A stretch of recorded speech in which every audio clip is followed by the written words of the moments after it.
Hey, Pascal Kirti. Good to see you. Hola. So, this is Excerpt C, the ways that we're in this together. And I'm really feeling that we're in this. I mean, this excerpt just went on and on. I remember it being my favorite one when I read it a while back, but it's long. It's like a book in itself, about 200 pages. And I think it's big enough that it's probably going to be hard to go through point by point and section by section and actually finish this in a reasonable time. And also it seems to center on a few common themes that it just approaches from different angles.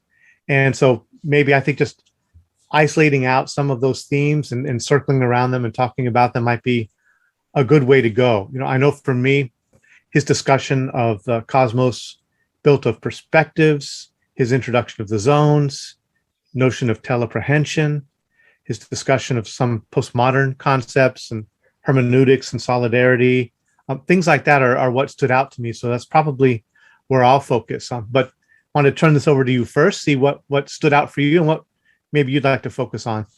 Yeah, it's a long section. That's what I was thinking. I read it. I transferred it from my exterior to my interior. It's inside me now. I can inspect it within that boundary with some immediacy, but I don't know how much of it's internal to me. Have I assimilated and enfolded it? Yeah. And then I'm also interested in whether Ken and I and you are in the same hermeneutic circle on this. And so I say it like that with the very precise nonsense phrasing as like a preview for listeners, because if those sort of distinctions sound terrible to you, get out now. This text is it's on perspectival algebra, which I think is really important. It's on the possibilities of transprehension, which I'm pretty sure doesn't mean when I feel up a trans person in advance of something.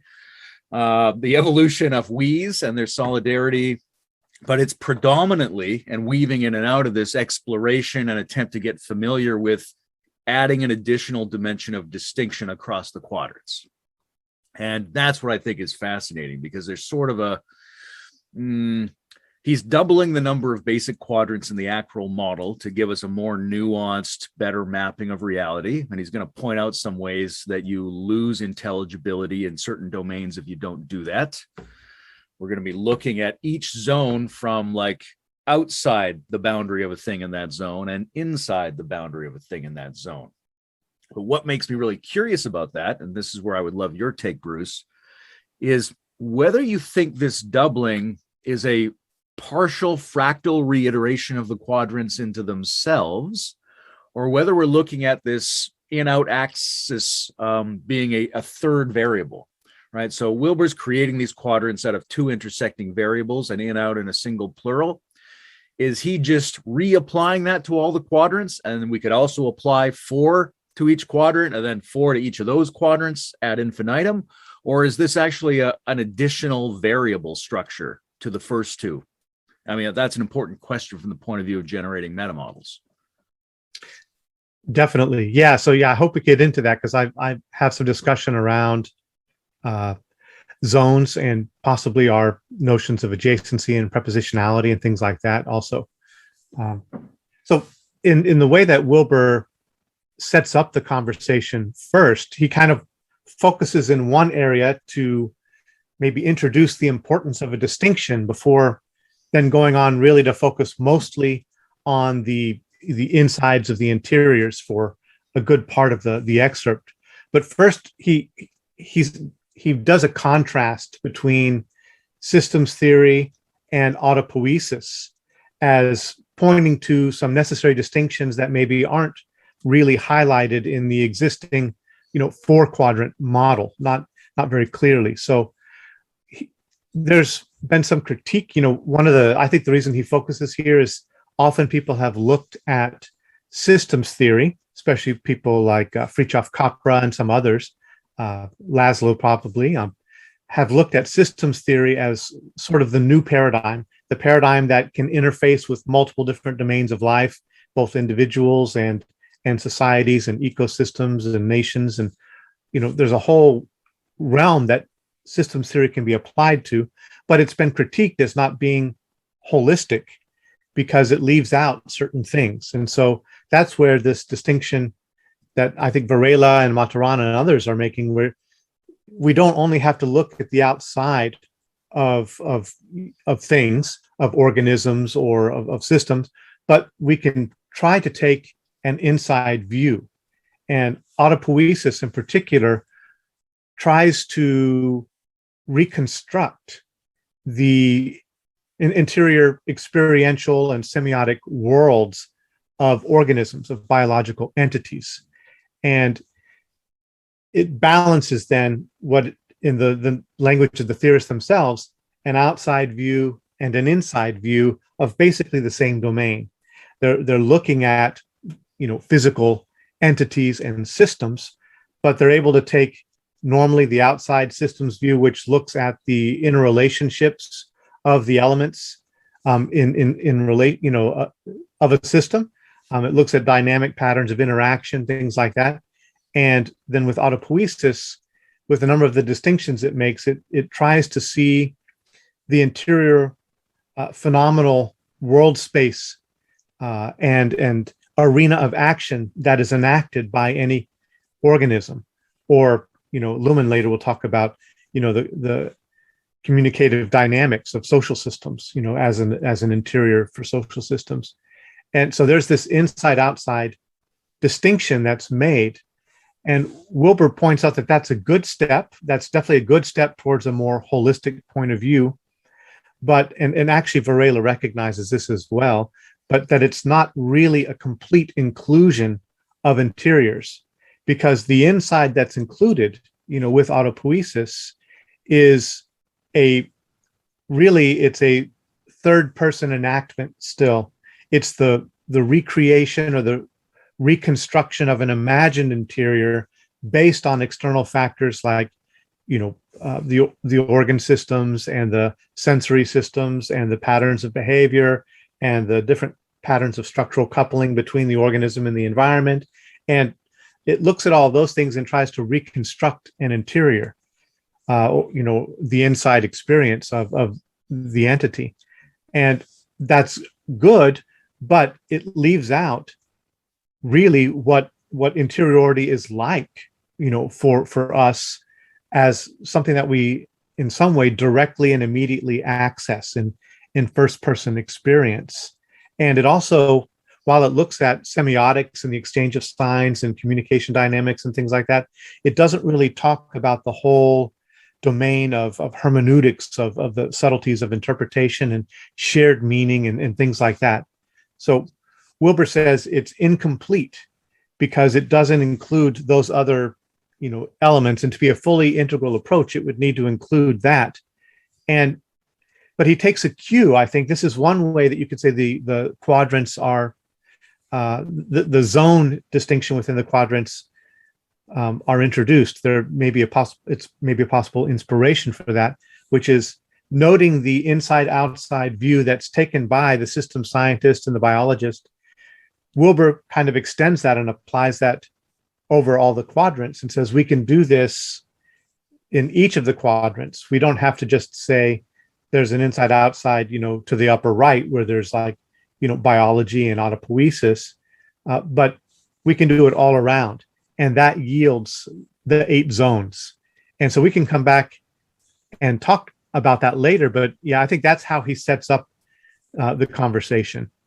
Yeah, I do want to come back to that because it's, the relationship between within and without of a boundary. Is that an example of the normal kinds of distinction making that are already present in the quadrants, or is it an additional kind of distinction making? But yeah, he definitely, the example he gives to explain why this might be a good thing to do is that it could tidy up discussions around complex systems.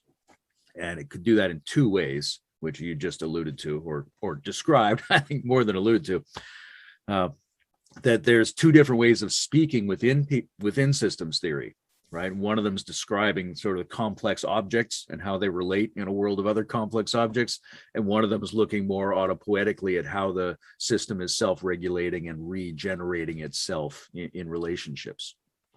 So you can bring both of those together. And I think he points at a couple people like Layman and Habermas trying to bring those two views of systems theory together. So completing that first step, but not necessarily completing the second step of clearly distinguishing that from interiority. Right. So there's a tendency to either imagine you're taking interiority into account because you're looking at the inside of an exterior system, or to conflate and misperceive the interior of an exterior system because you're making a bunch of assumptions that actually apply to the interior domain and don't apply there. When I try to get autopoiesis is already right at the edge of most people's conceptual understanding of reality. So trying to make a tweak in the understanding of it goes into a weird, obscure zone for most thinkers. I'm sort of thinking of a ship, right? And you can look at the outside of that ship in the ocean.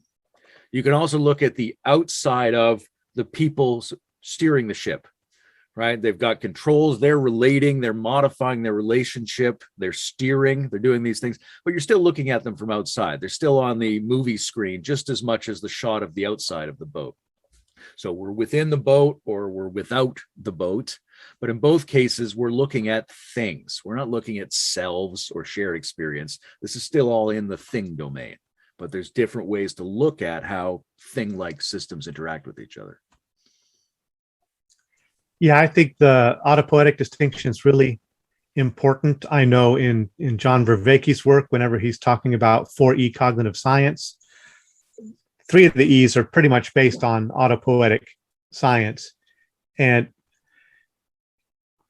in systems theory, there's general systems theory and there's open systems theory. And what autopoiesis is doing in part, it's looking at organisms as both organizationally closed and structurally open. It's structurally open because organisms can take in energy and matter and information and then convert them to their own purposes, and thrive, continue to survive. And it's organizationally closed because any organism consists of a kind of a self-referring network of relationships. And partly autopoietic means self-making. And one of the things that it's looking at is that the system produces components whose duty is to produce the other components that sustain the system. And it's an ongoing process of self-making. But there's also in this internal self-referentiality where when we're seeing the world, it's not just that the image from out there is ported into the mind, but that there's some kind of stimulus that we receive, but it sets off a chain reaction within the organism that constructs a world space out of its own internal programming. And so it's not the case of an organism seeing the world nakedly, but the organism sees the world in terms of distinctions it's learned to make historically and evolutionarily over time, and that it basically, he would say, every organism excretes a world space, but it's based on its own internal dynamics and relationships and internal programs. And so we don't just nakedly see the world, we see the world as we construct it.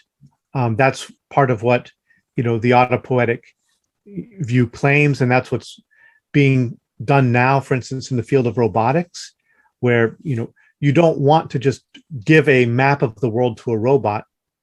You want to let the robot itself build its own map of distinctions and build its own, basically construct its own world space out of its sequences of embodied interaction with the world.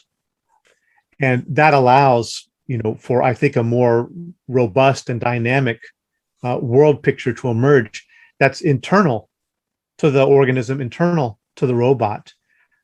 So I think there's some anticipation of this. This is just an aside I wanted to bring in. There's some anticipation of this in the work of somebody like Jakob von Wexkel, a Baltic German or Estonian biologist who came up with the word Umwelt, which later inspired Heidegger, and also really inspired the whole field of biosemiotics, of looking at pre-linguistic communication through signaling and other kinds of exchanges that all kinds of organisms engage in. But one of his key ideas was that every organism has its own kind of biosemiotic phenomenal bubble. Every organism lives in its own world space, right? And what, Varela likes to talk about, sometimes to really get the idea across about how there are different types of perception that are available to organisms that we can't even imagine. It's not only that birds can see farther than us or with greater acuity than us, but we have like hue and all those kinds of things. They have other dimensions of light and visual phenomena that we just don't even pick up on. One of them is called movement. There's something like the movement of objects that we just don't have any analog for in our own perception. And so there are radically different phenomenal world spaces and enacted world spaces there. And I think if you really just approach this, on a personal level, I think this can bring us in the direction of post-metaphysical spirituality and some of the other things that are going to follow that we'll get into later. But if you just take a walk outside and imagine, not only are you enacting this world space, but you're moving among all kinds of other entities, each of which is enacting its own bubble world space. There's the grasshopper that's enacting a whole domain of distinctions, and there's a tree, and there's the bird, and there's the fox or whatever, and all of them are enacting these different bubble verses, all of them encompassing an enormous world space, and so they're all overlapping and intersecting. And as you're out there walking in nature, you're picking up some things, and they're picking up some things, and there are these all of these overlapping phenomenal spaces, which I think if you really put your mind into that and really try to feel your way into what the world is like, if that is happening, that gives you a sense of, I think, what Gebser calls diaphaneity, of really seeing the interpenetration of world spaces, and that we're moving in that every single day. So that's just an aside, but I wanted to mention it as maybe for people who are not really thinking in systems terms or autopoietic terms, what kind of the embodied sense of this is. Yeah, there's it's one thing to look at a complex system and say, yeah, how does it look? What does it do? And it's another thing to look at it from the point of view of how is it exchanging both responsively in terms of perceiving and actively in terms of transforming its perception and its behavioral landscape. I think both in terms of I'm cued to be able to perceive a different slice of reality than you or a parrot is perceiving, but also in the sense of the extended phenotype, right, where the shape of the lake is actually part of the beaver's universe. It made the lake that shape. Right.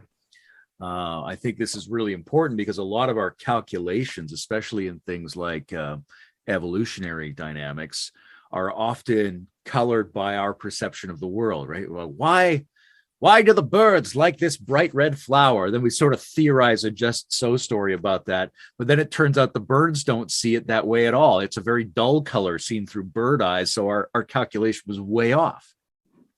And what came up for me when you were talking is the Pixar Disney movie Inside Out, where you see these different representations of the molecular dynamics within this girl's brain, and they are modifying the lenses of how she sees the world. They're changing her behavior. They're causing different interactions and different responses, but they are not her phenomenological experience of reality. Right? They look at the screen to see what she's thinking about. When she turns her attention inwardly, she doesn't see them. They're external mechanics. They just happen to be the external mechanics of how that system creatively interacts with its environment and co-creates its environment. And then at the end, like you were saying, with all these things are running into each other, right? A more general autopoietic view is shown at the end of that movie when you see inside everybody's head. They have these exterior, but within systems, and right, they're all perceiving things differently and having different co-creative response patterns. Exactly. Which again, it's not their subjective experience. exactly. It's the determinants of, or the co-creators of their particular forms of subjective experience. Yeah.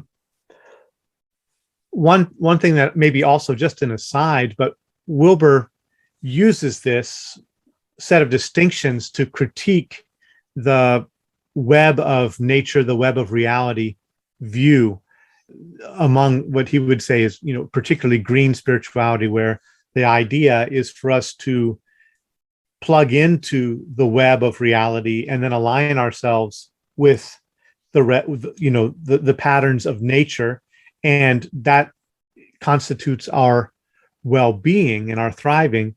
And he would say, I think there is no single net or web. There are all these multiple overlapping world spaces. And so there's not a universally available set of distinctions and patterns and relationships that all beings are participating in equally in the same way.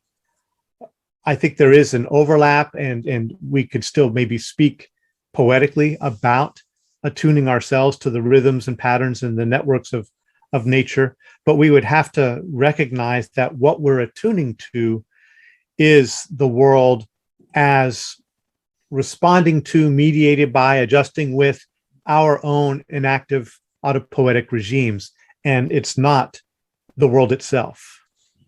This is a continuation of a long-running theme in Wilber, right? It forms the basis of at least the first few chapters of SES, which is he's been thinking for a long time about how eco-philosophical systems theory sabotages some of its own goals. And it does those in a couple of, he talks about ecologists as imperialists in the sense of having everything else subordinated to one massive object, Gaia, or something like that, and the problems that are going to come from doing it that way. He talks about the difference between thinking you have to conform to the facts of nature versus the need to grow a shared internal appreciation of how nature operates, right? And if we think it's about conforming the human object to the nature object, you're going to miss the thing that actually makes the difference in terms of ecology, which is a ecologically appreciative and sophisticated internal experience to humans, or subjective, I should say. Mm-hmm. And then that also fits in with his long-running complaint that bigger things are not higher and deeper things, right? That the plurality of experience, the ecosystem, the society, these are not larger things on a scale relative to humans. They're beside the organisms all the way up and all the way down. And I think that's what obviously he's been bitching about that for decades. A lot of ecologists think nature is a more inclusive phenomenon simply because it's physically larger than we are, which is an error in terms of the ACWA model. Right. Yeah, I was thinking about that. Maybe come back to that too, the difference between the transcendence and inclusion of individuals and of societies and things like that. And that one doesn't really transcend and include the other. In terms of society transcending and including the individual, or the environment transcending and including the individual. Before we go too far in other directions, I maybe it's worth still circling around the zone distinction a little bit. And I had forgotten, and this is just really a theoretical point. It's not that important, I think, in the larger scheme of things, but originally he distinguished between the zones not according to each one of them, but as general types. So zone 1 is the insides of all interiors, singular and plural. Zone 2 is the outsides of interiors. Zone 3 is the inside of exteriors, and zone 4 is the outside of exteriors. And so they're just basically 4, zones that he talks about. Later, he numbers them 1 through 8, and they're now, we talk about 8 different zones. But one thing that I had wanted to bring up in our conversation with Ken a while back, and it didn't really, he read 2 of my questions at once and conflated them, and we never got into that distinction. But there's a sense of, for me, that where he's going with his model, especially with his integral postmetaphysics, he likes to say that the aqua model equally includes all different kinds of domains, that the zones refer importantly not only to certain kinds of perspectives that are available to us, but very important, disciplines that we need to differentiate and distinguish and make room for, as you were saying before, so that we have, phenomenology and structuralism, in the upper left, and we have biology and autopoiesis in the upper right. And, we have these different distinctions that we can make. If you think about zone 3 in the 1 through 4 scheming, zone 3, which is basically the insides of the exteriors, where the really salient points are that the experience of entities is not nakedly of the world as it is, but the co-creation of a phenomenal world space out of certain types of interactive patterns and dynamics. And that there's this whole notion of enactment and construction of experience and modes of participation and things like that. Zone 3 really focuses on that.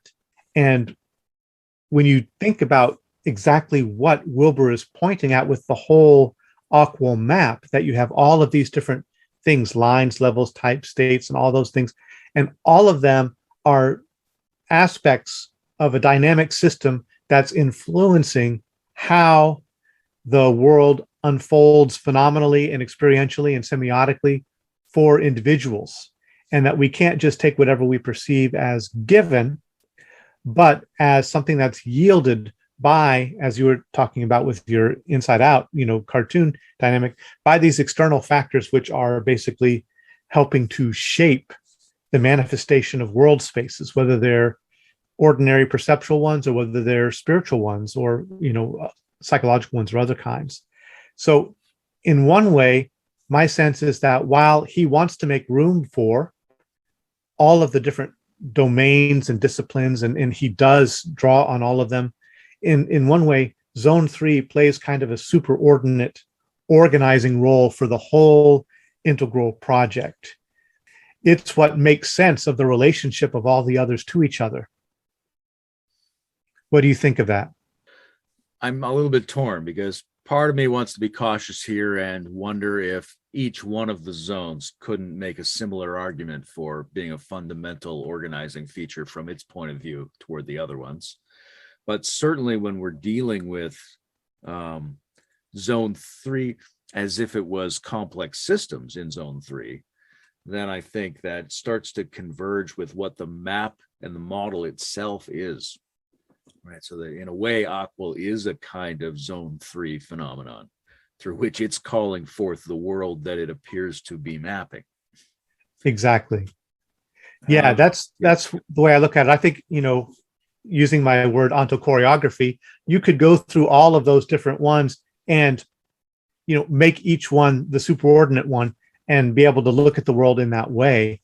But it seems to me that the way that Wilber is particularly doing it, the way he's framing it and setting up what Aqua is and what Aqua does, and the way he makes certain distinctions to justify, the integral worldview, he seems to be doing it largely in zone 3 terms. And that may be an artifact of the historical moment because, autopoiesis is a sexy, new, exciting field of science. It's only a couple decades old. So, of course, we want to see what the new one looks like. We'll see how it shakes out over the next 100 years or so. Thinking about these zones, it seems to be an area where the metaphorical use of the pronouns breaks down, right? It's not clear whether zone 3 and 4 would have a different pronoun or not. Mm-hmm. And so it may be that that's one strong reason to proceed to prepositions or some other kind of grammatical distinction making as the analogy.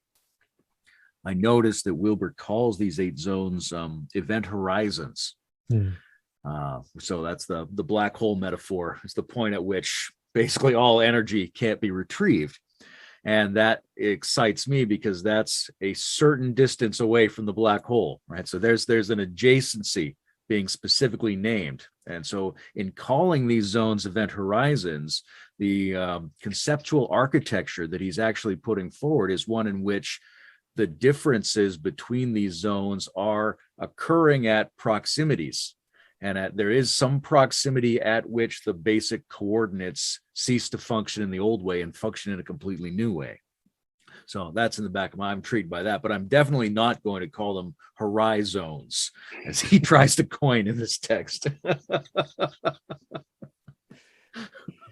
Yeah, I do like that event horizon distinction, though. And I was thinking very much not only about, the withdrawal of objects from an OOO point of view, but about this proximity of adjacency. Yeah, I think that's really interesting. And I was going to note this later, but it seems like a good point now, which is that one thing that kind of struck me as interesting in what Wilber is doing, especially in this excerpt and the way he's talking about it, where he's, laying out a mathematics of perspectives. And maybe I'm gonna talk about that a minute, and then I'll get to that little point that I wanted to make just to kind of set it up. But I don't want to dwell too much on the mathematics part because it's not that sexy of a conversation, but it's a really important, I think, at least interesting innovation in what he's doing. And I haven't seen him use it recently, so I don't know if this has kind of fallen by the wayside in his thinking or not, but it was an interesting experiment at least, and I think it points to some useful things, which is what I'm going to get to in just a second, for our own kinds of projects especially. First off, it's not really a math.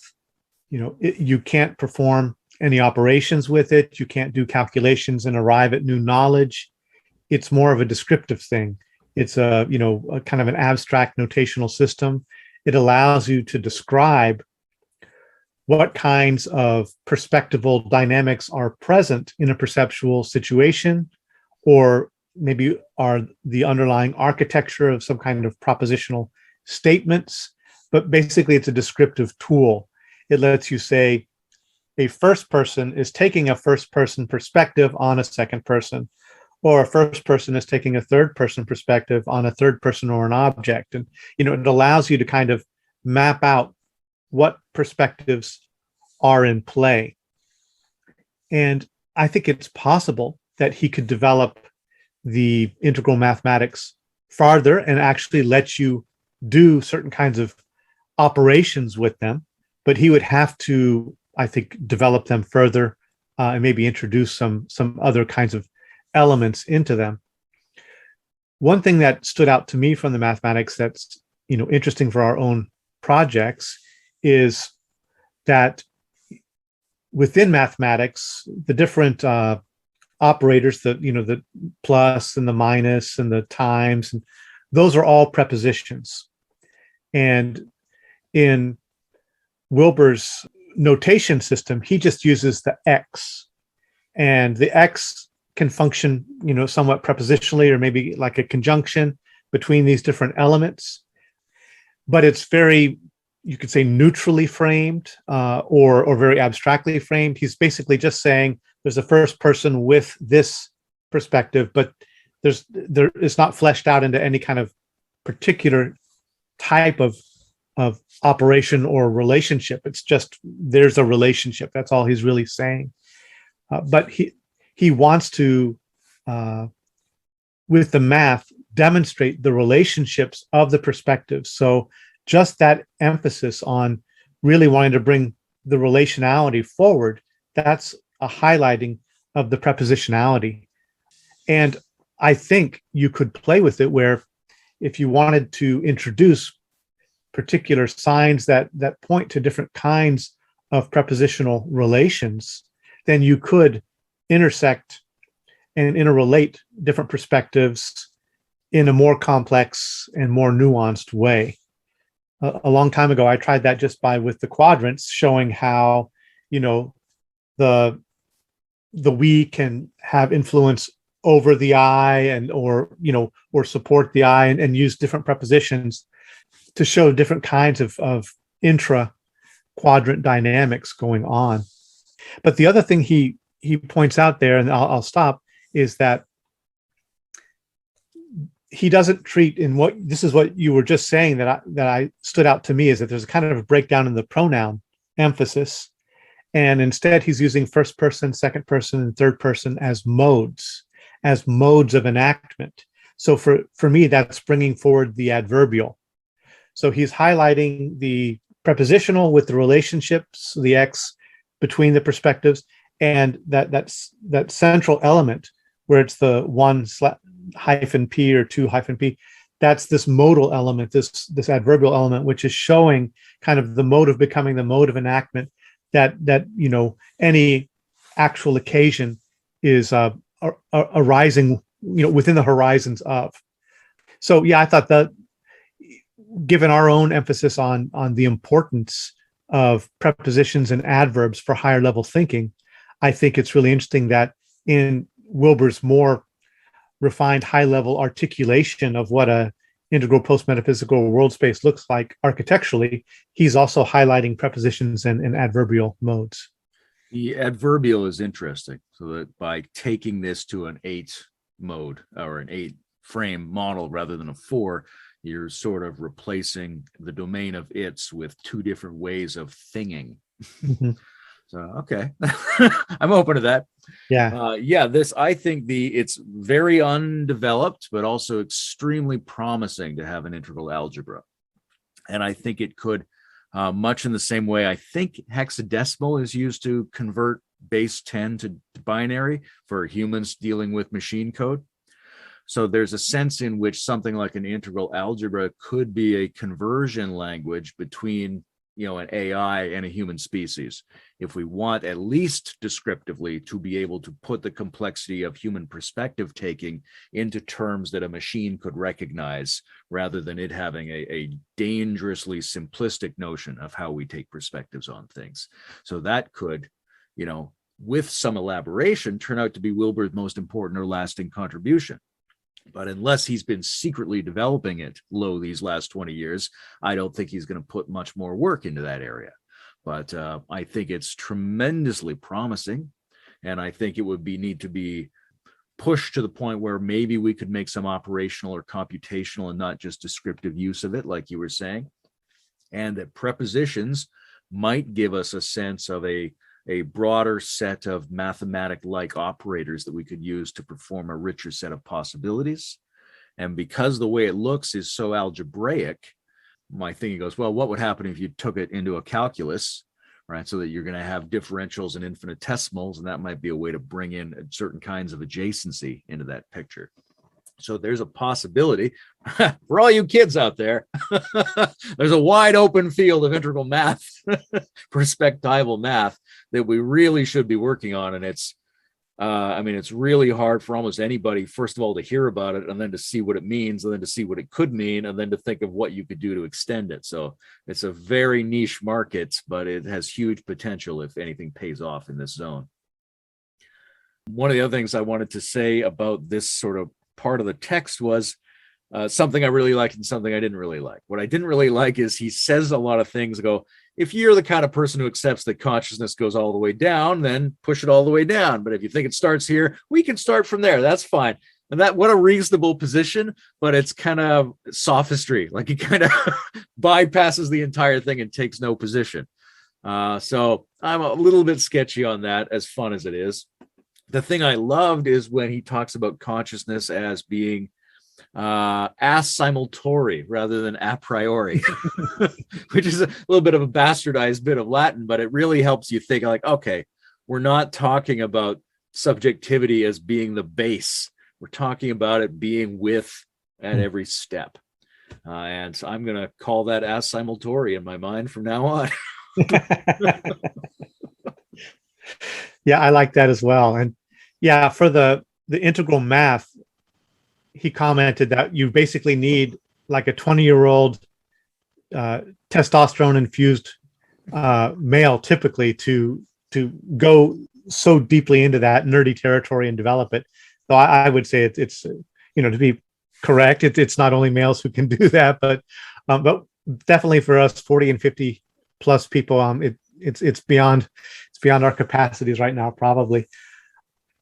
But yeah, I liked that, and I there's a whole emphasis in this excerpt C, where he's looking at, a cosmos made of perspectives and really kind of laying the groundwork for his integral post-metaphysics.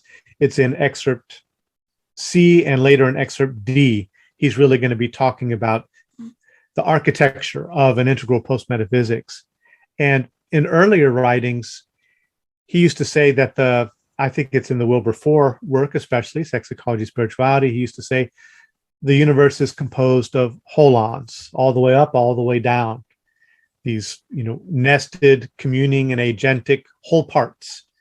And if you look at holons, as he argues, as including all four quadrants, which means at least some degree of apprehension, then that means sentient beings go all the way up and all the way down, that even a quark or an atomic manifestation includes some prehensive element, some ability to register difference and initiate some kind of system response to that difference. And so if you include that, then you can say that the universe consists of sentient beings all the way up and all the way down. And if that's the case, then at least simultaneously perspectives go all the way up and all the way down.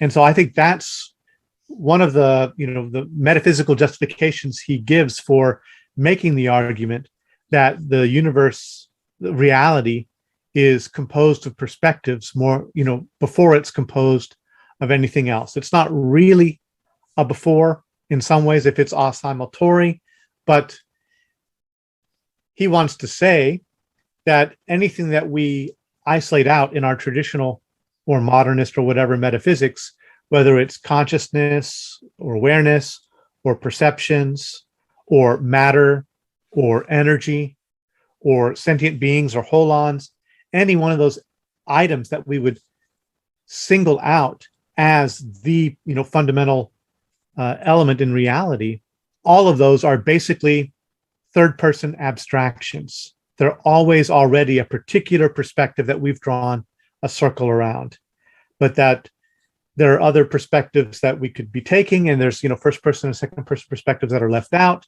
And so really he would say before it's arrived at that it's it's all holons or it's all energy or whatever, we've already taken a perspective. And so in that sense, perspectives are primary. Some people could argue that he's conflating in a problematic way epistemology and ontology, that just because we have to take a perspective in order to say that epistemologically, it doesn't mean that those perspectives are ontologically primary. But that's where he then introduces his own metaphysical argument that if everything's a holon and every holon includes, at least some kind of ability for apprehension, then we have sentient beings, and then perspectives go all the way down. So it's a panpsychic kind of argument. Yeah, he comes back several times in this text to the idea that essentially at a certain level of processing, you need to assume that perspective is more primary than things like either matter or consciousness or perception, because all of those are something engaging something else in some way. And that's why you need an integral math. I think it's a very good way of satisfying a lot of the concerns of the postmodern pluralistic sensibility, that we have to be able to understand that's always the case. You're never getting a pure thing, but it's structured enough that we can build with it. And that even if this is how I think about it, we've talked about this before, even if you want to say, look, there is some reality other than just something perceiving some reality. There was some reality before something else perceived it. Okay, that's fine. But I think if you want to be consistent and look at what reality would be like apart from it being perceived in some way by some type of perceiver, which is perspectival, not just perception, the structure of reality would have to also include that basic structure as its inherent nature.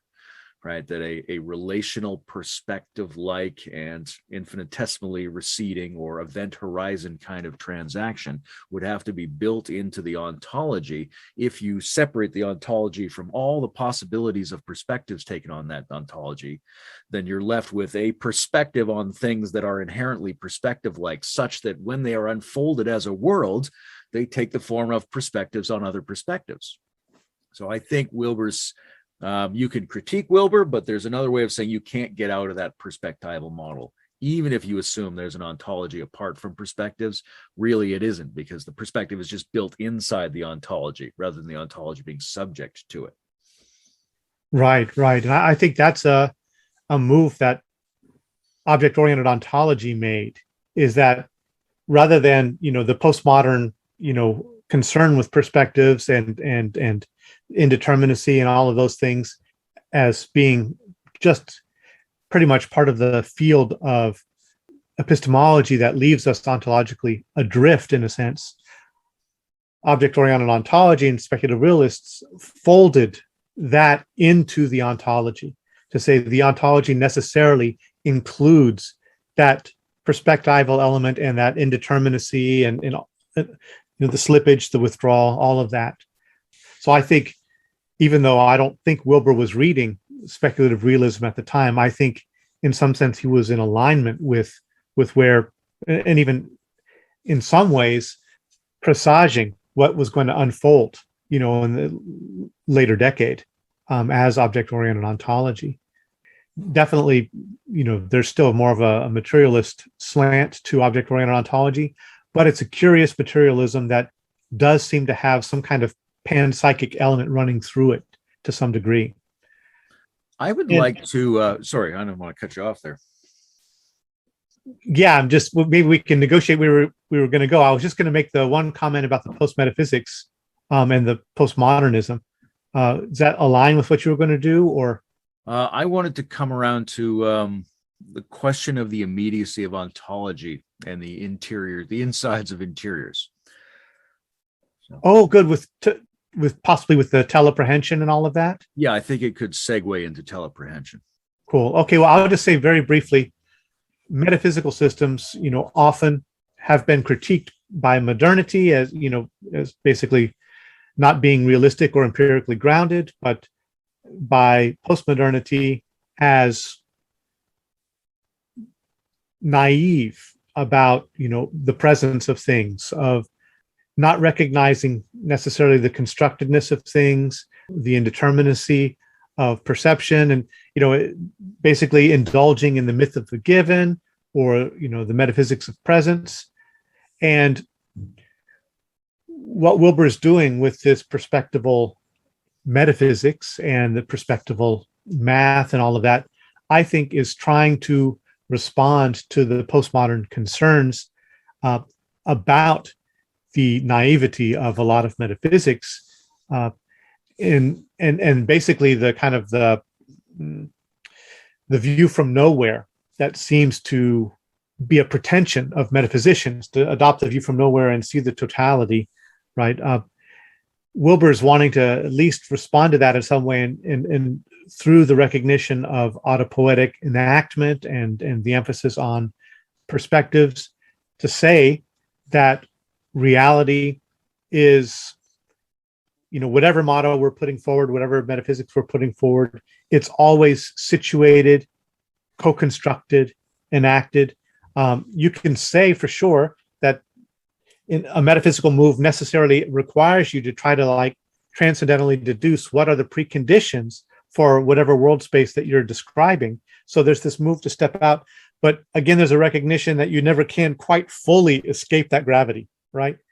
So I think that's one thing that Wilber's trying to do with this, is to respond to that and to give room for articulating a spiritual ontology, for instance, that will be acceptable within modern and postmodern discourse, rather than just the usual tactic of spirituality rejecting modernity or postmodernity as incomplete or inaccurate, but actually taking account of some of the gifts of those approaches and saying, okay, what will spirituality and philosophy and other things look like if we take those concerns seriously?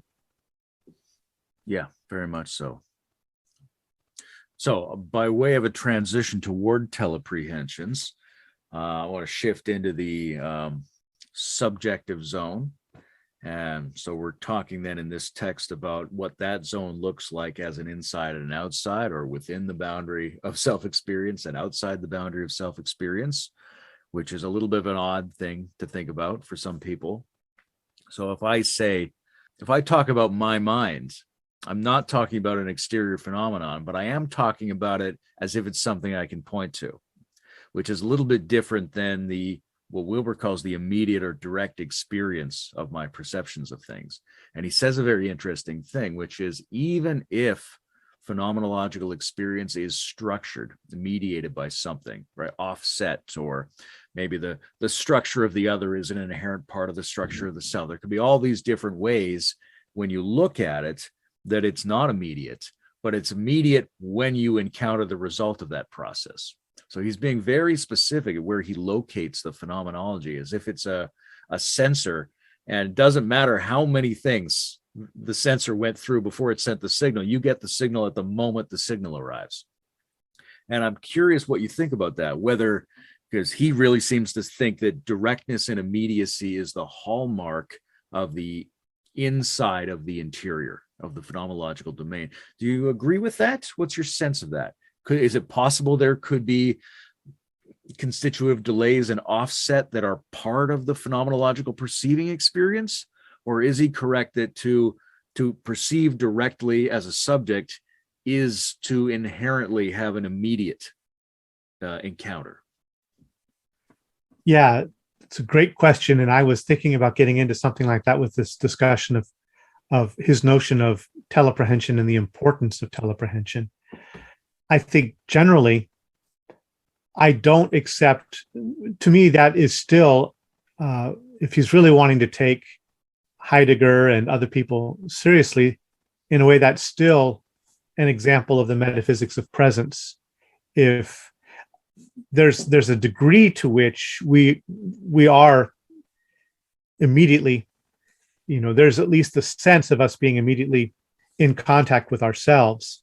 And yet, I think if you mine into that, you find that there are slippage points, there are gaps, there's incompleteness, that there are aspects of our interiority which are withdrawn from our access and don't immediately yield to and as presence. So I think we have presence, but to me, it's almost constituted by a kind of break.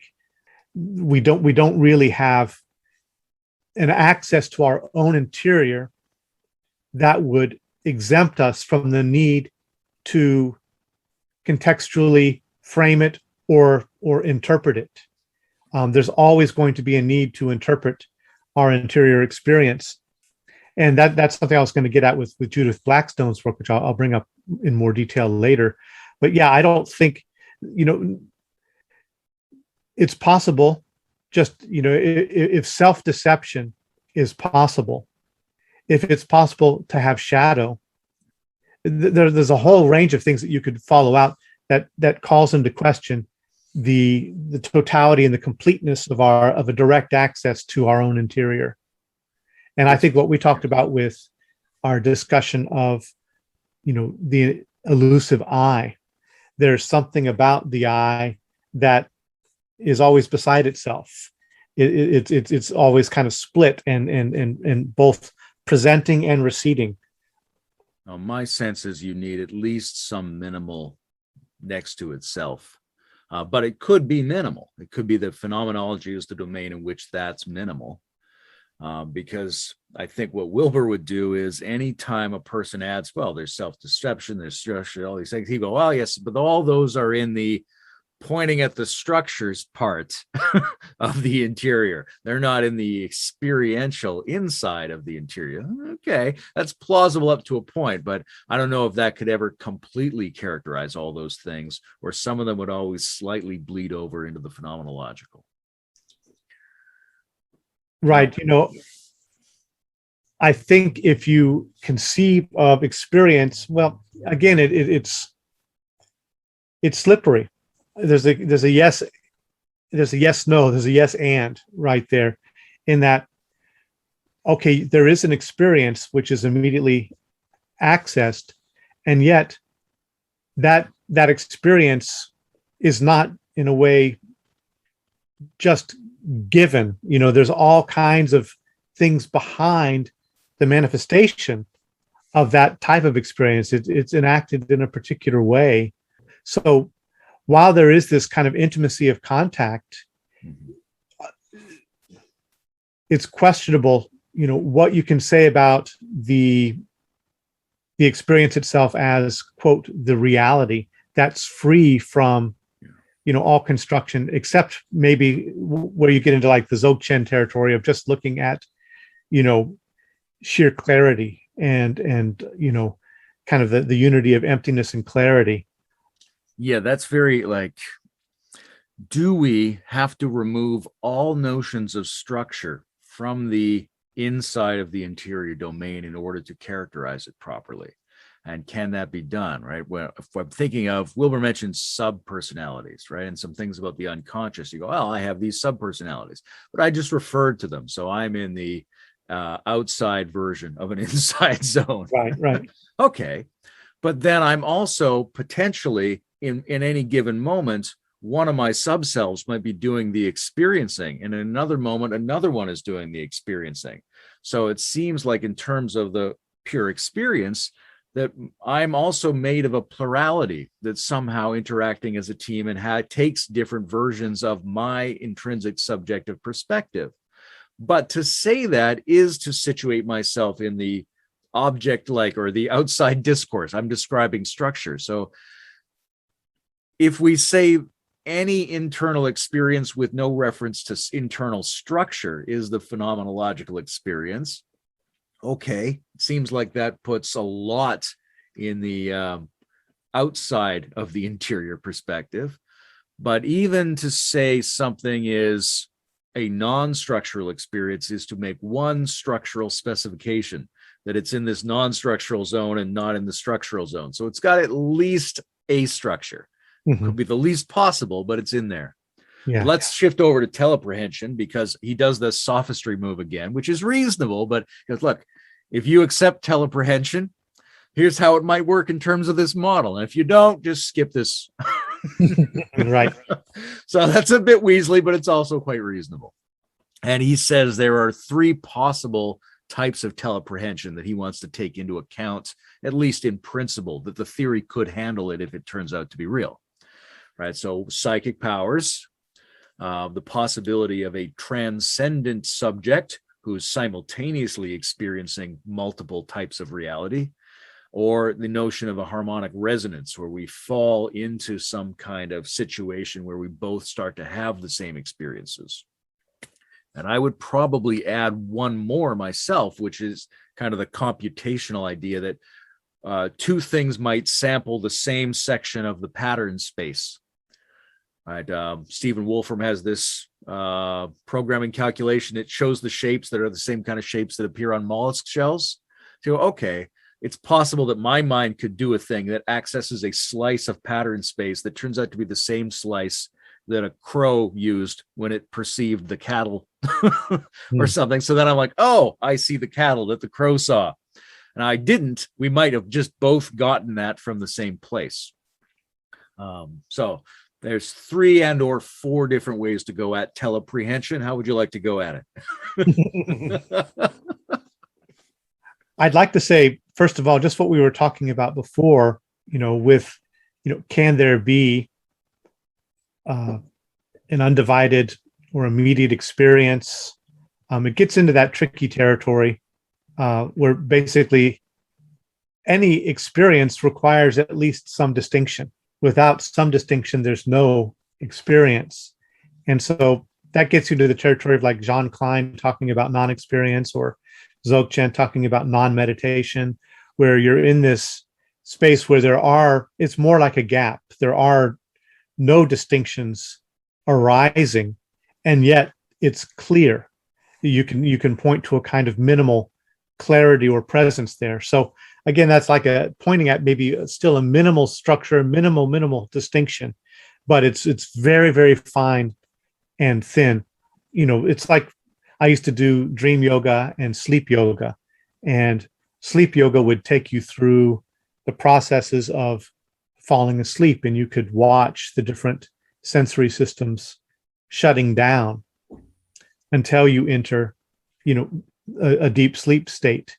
And usually in that yoga, somebody will wake you up once you've entered that experience. And that pulling out allows you immediately to reflect back on it and say something about it. Whereas when you're lost in it, very until you're really well trained, I think as soon as you enter into that mostly non-distinct space, there's just like a gap and an unconsciousness there. So anyway, I think it's getting into that pretty rarefied territory to think about that. What most people think about as my experience, there's definitely distinctions being made and structure involved and interpretation involved. At least that's how I'm looking at it at the moment. But for the teleprehension, I thought that was an interesting discussion. I also thought he was a little bit slippery around it, and he actually put the most distance between him and the psychic option, that he felt more comfortable with either all of us participating in the same basic universal presence that has its own unique manifestation within each one of us, or that interior side of morphic resonance, that as my external structure is resonating with another external structure, it reproduces within us a like internal resonant experience. So there's a kind of empathic resonance across boundaries.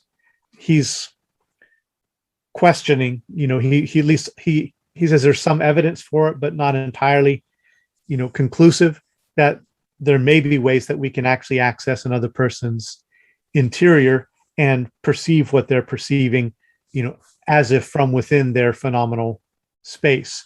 And it's not just a recreation through resonance, but an actual access. I think it's an interesting question. I mentioned that I wanted to bring up Judith Blackstone's work here, and she's a non-dual psychotherapist, and she integrates object relations and self-psychology with intersubjective psychology, but then also non-dual practice. And one of her contentions is that in non-dual states, it's possible to feel your own interior and feel another person's interior simultaneously. And for her, this is like a key therapeutic skill and tool, because often when you're interacting with another individual, you have to deal with countertransference, right? You're in your own space, you're feeling your own things, you're with the other, you're watching and listening to them, and then different other kinds of feelings are arising in you, and you have to be able to begin to distinguish whether this is countertransference reactions that I'm experiencing, or you've got to navigate that and interpret that. And she says within a non-dual state, in her own experience, it's possible to more clearly feel yourself in your body and feel the interiority of the other person simultaneously. And so it's clear that what you're accessing there is not entirely countertransference, because you're feeling it over there within them. But she would say, even in that space, just as whatever we're experiencing also requires typically to arrive at any kind of like nuanced, sophisticated understanding of it, some processing, some interpretation, some epistemological humility about what's going on in our own interiors. The same thing is true about another's interior. Just because if a non-dual state allows you to contact that information, it's just information. It's not direct access to reality that's unmediated by any need for interpretation or any epistemological gaps or anything like that. It's another information source that can help you and inform you in your work with another, but it's still subject to some degree to indeterminacy and uncertainty and the need for interpretation. There's an interesting thing here relative to the integral math, because one of the things that the descriptive integral algebra perspectives doesn't indicate is how things are being done.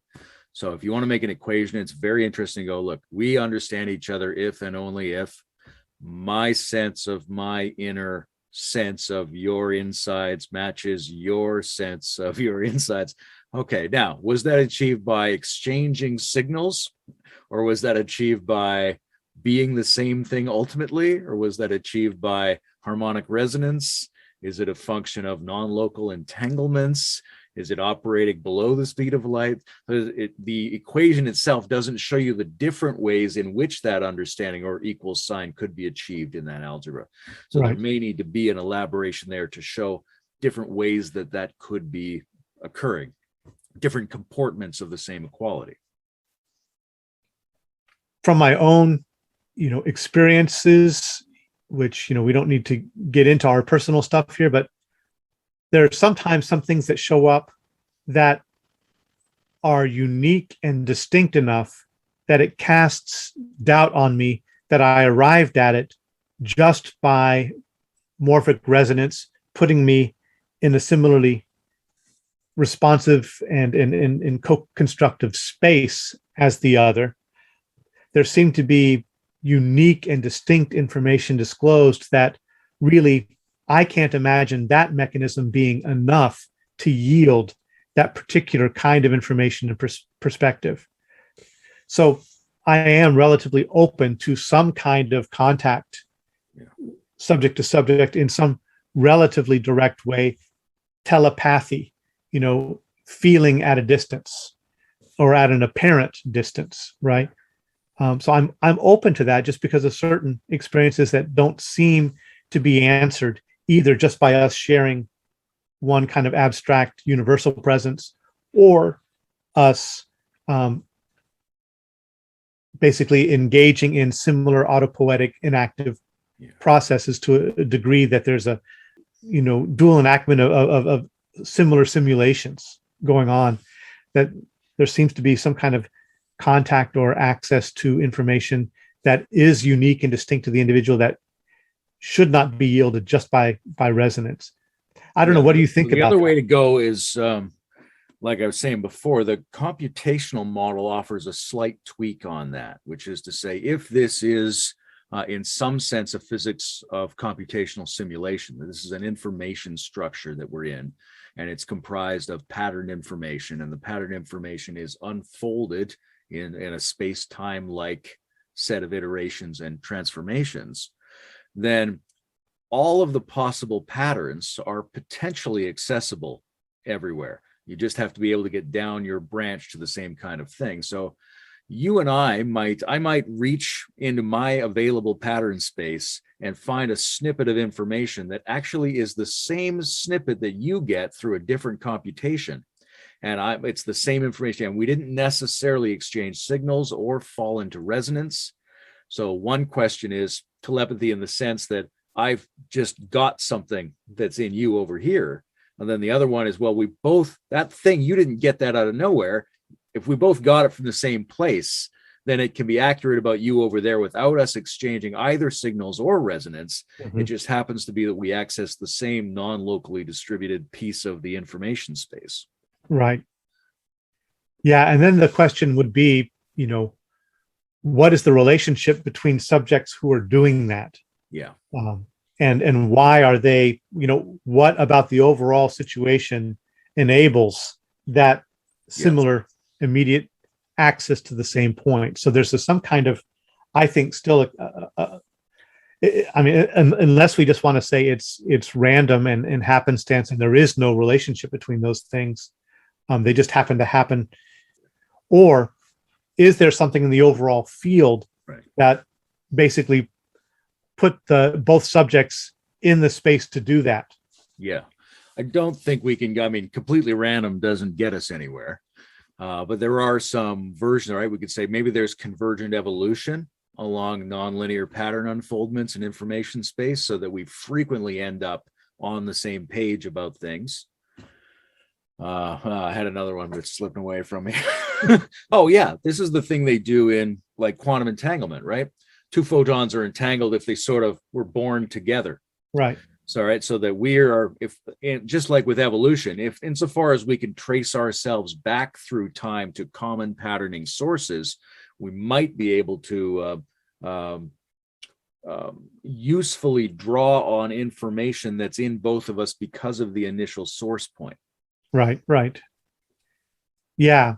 Yeah. I think it's really interesting territory that nobody has an answer for, but I think it's really useful and important to remain open to that. And the idea of teleprehension, Wilber would say one of his arguments is that there's no end to the sliding chain of signifiers and perspectives unless there's some kind of teleprehensive contact between subjects.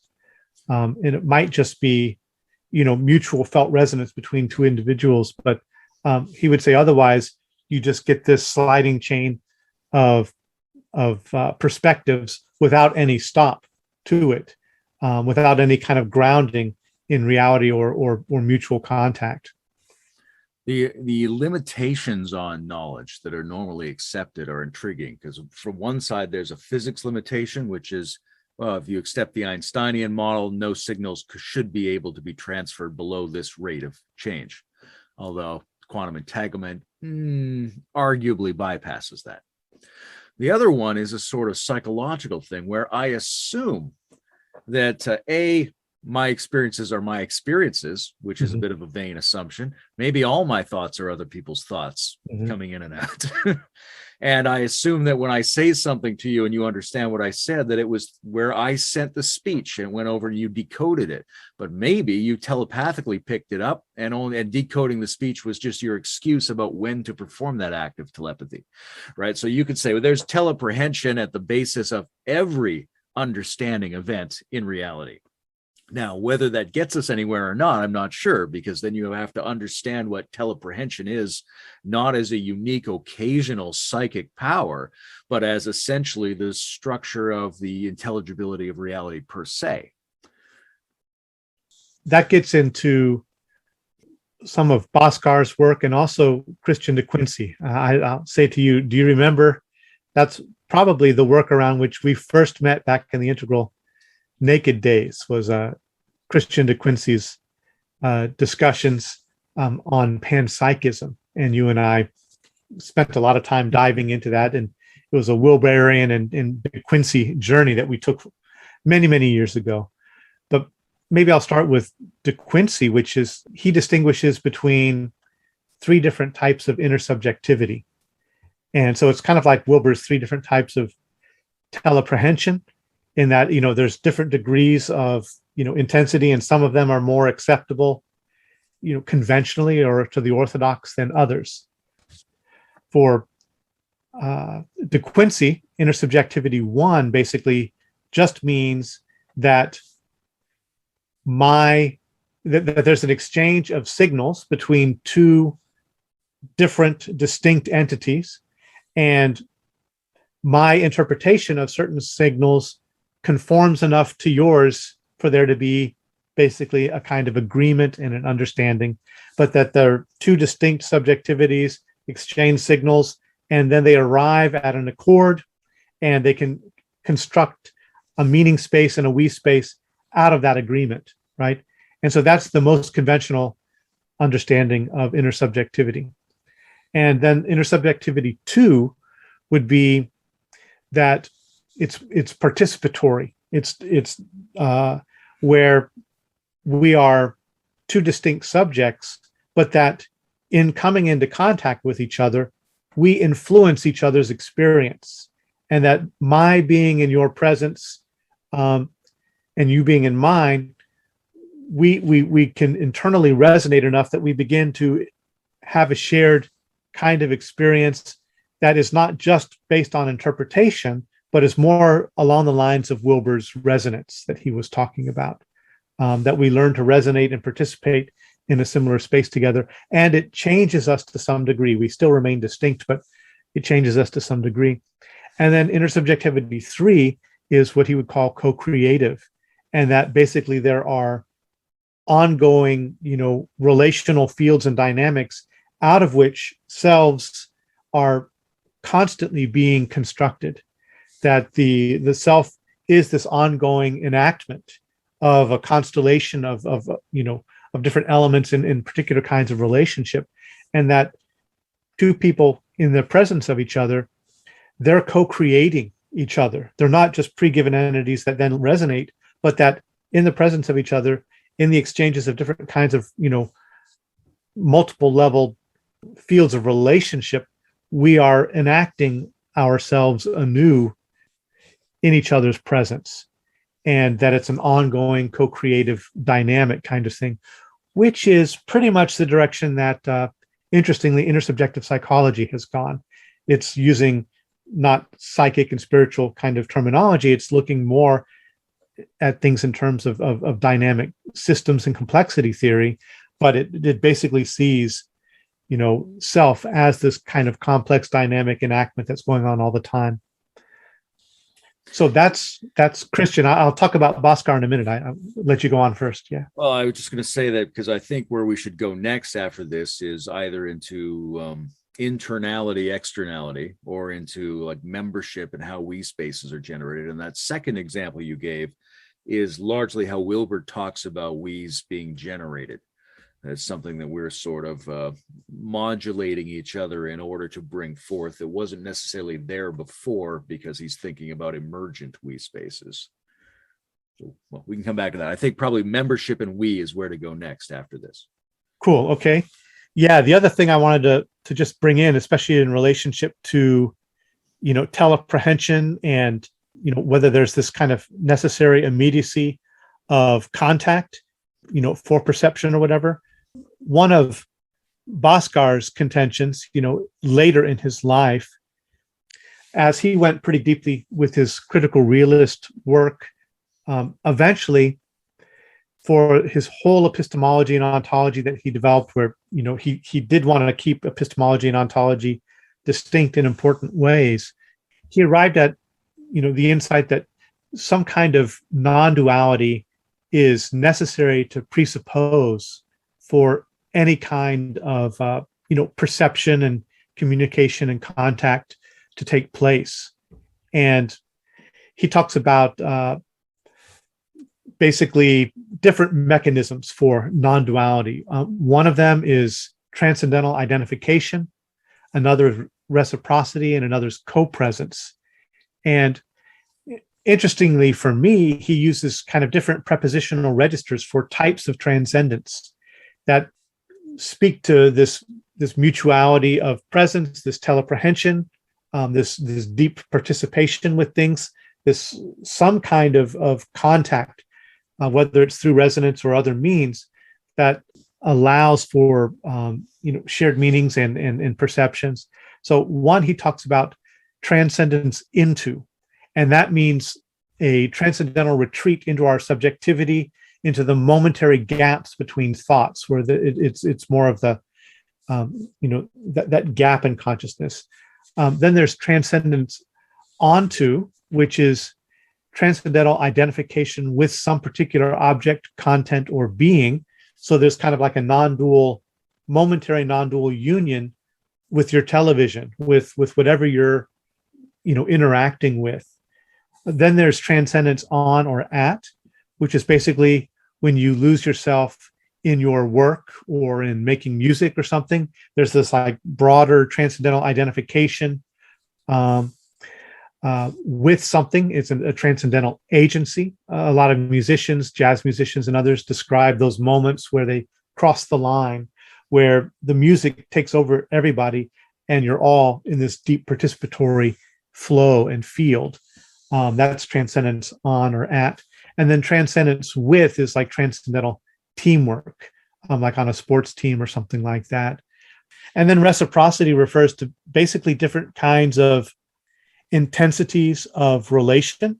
So that's, covering some of what we were just talking about, from external action at a distance through attraction or repulsion, to identification, to forms of resonance, attunement, and even non-dual or non-local action via co-presence. So he allows for this range of reciprocity between entities. And then co-presence itself refers kind of holographically to the containment of the all within each and the each within all, this interpenetration of beings with the larger universe and the larger universe organizing all beings in relationship to each other.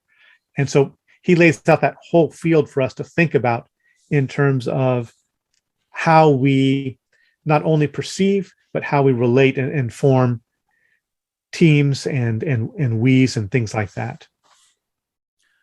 I certainly resonate with this idea that you need non-duality as an analytic factor in mapping any part of the universe. Right? When I think about same difference, I think about the fact that you can't even in principle distinguish a difference unless it's in relationship to a non-difference that it's standing out from. So you're always thinking difference and non-difference together.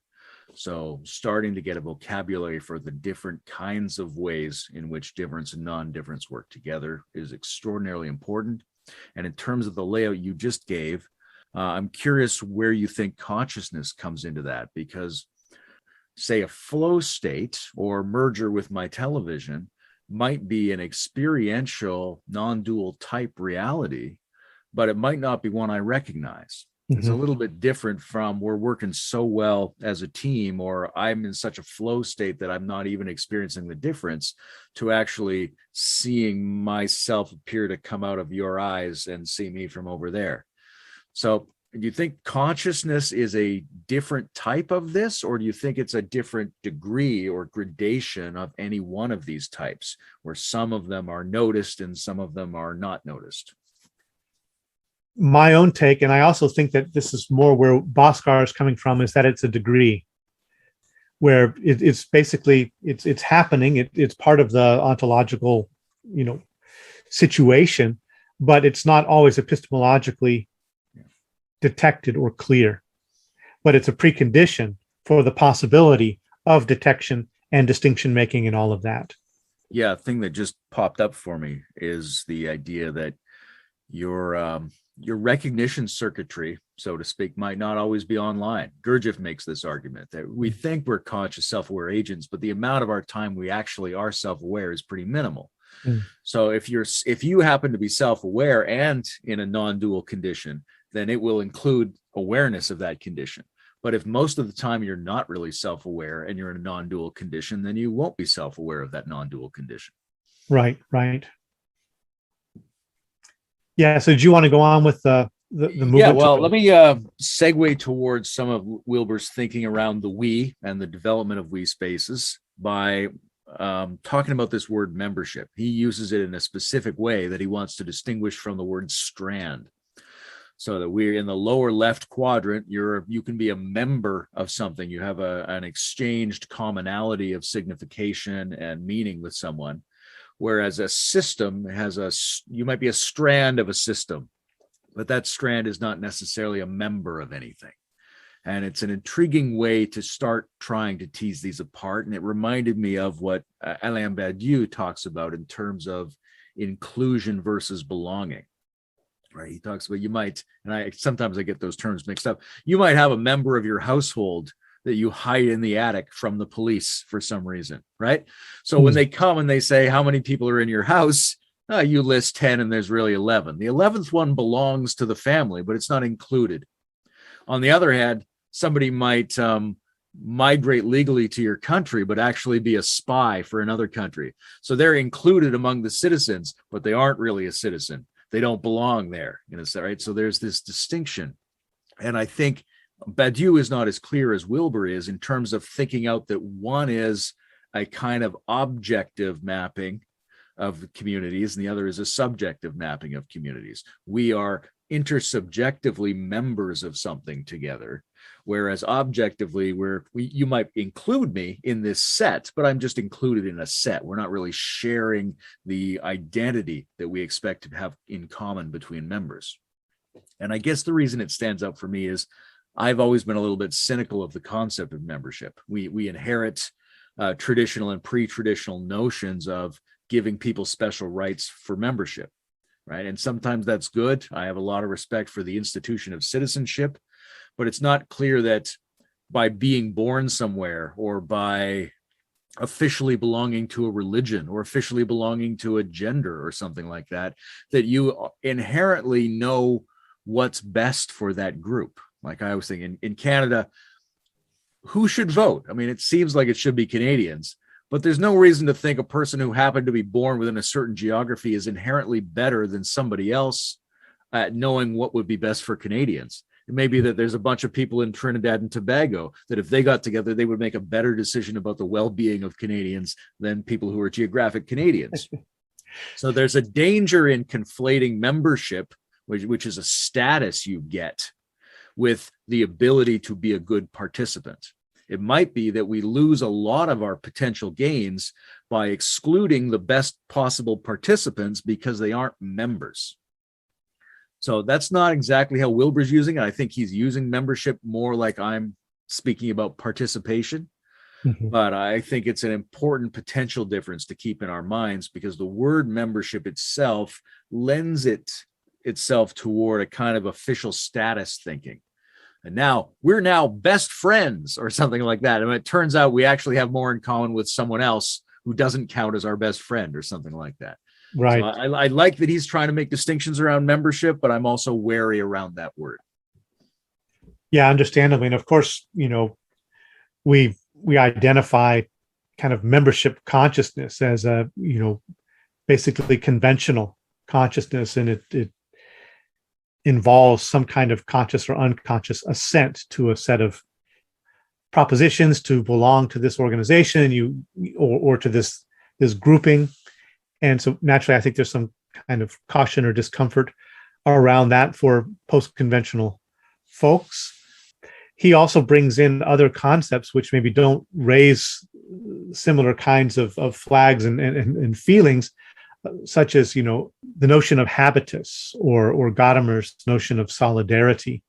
And I think I found it interesting where he was trying to draw a parallel between his discussion in Excerpt A of, the importance of morphic resonance and the establishment of cosmic habits over time in the tetra enactment, the unfolding of different, agents and worlds. And here he's plugging in, for instance, Gadamer's notion of solidarity into that scheme where shared intersubjective meanings and cultural backgrounds can be seen as kind of inherited and reinforced cosmic habits through, patterns of enactment that exceed any particular individual. And also that gets into, Bourdieu's notion of the habitus, where each of us is imprinted with kind of a culture's ways of being, and we're imprinted with it often largely unconsciously, and it becomes part of our operating system and part of the way that we see things. It's our conditioning. And so there's a membership and a participation in a culture's habitus that doesn't necessarily have anything to do with our assent to belonging to a particular group.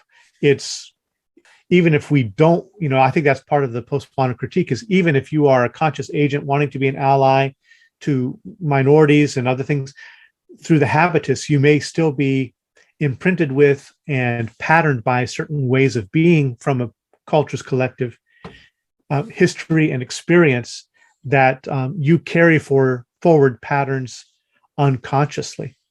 So I think, it's interesting to bring those elements in there to balance out the discussion of membership. And I was just noticing a resonance there, especially around solidarity with Timothy Morton's use of solidarity in his recent book called Humankind.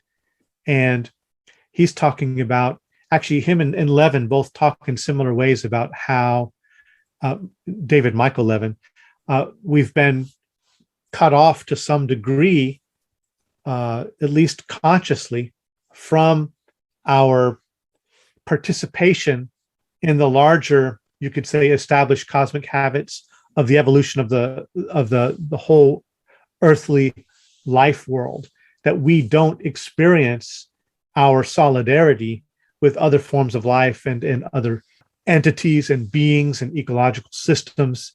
We don't experience that solidarity, but that there are ways that we can kind of reach back hermeneutically and phenomenologically to find the echoes of those cosmic habits as well, what Joanna Macy calls the greening of the self, that can complement and actually become a consciously enfolded aspect of our being that puts us in solidarity not only with particular groups or stages of development or cultures, but the larger life world as well.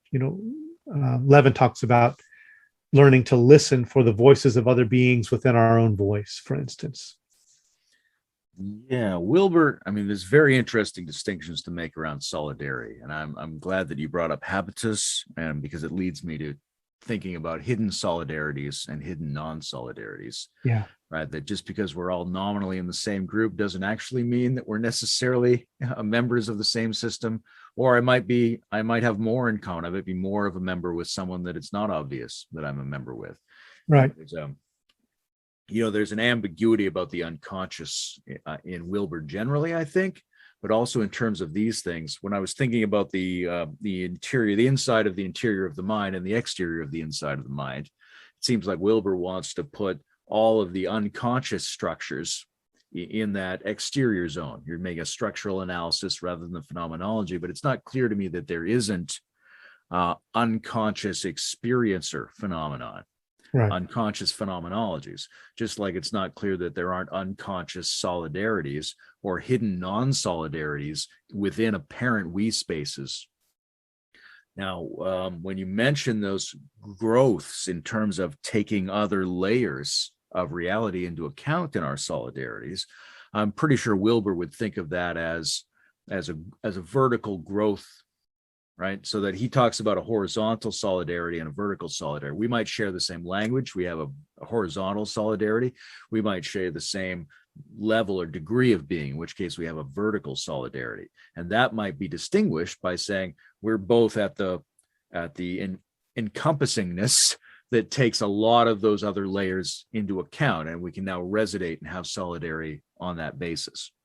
So I think that's probably how he would try to get around that. Or I don't want to make it sound like it's too slippery. It might just be the way to say it properly.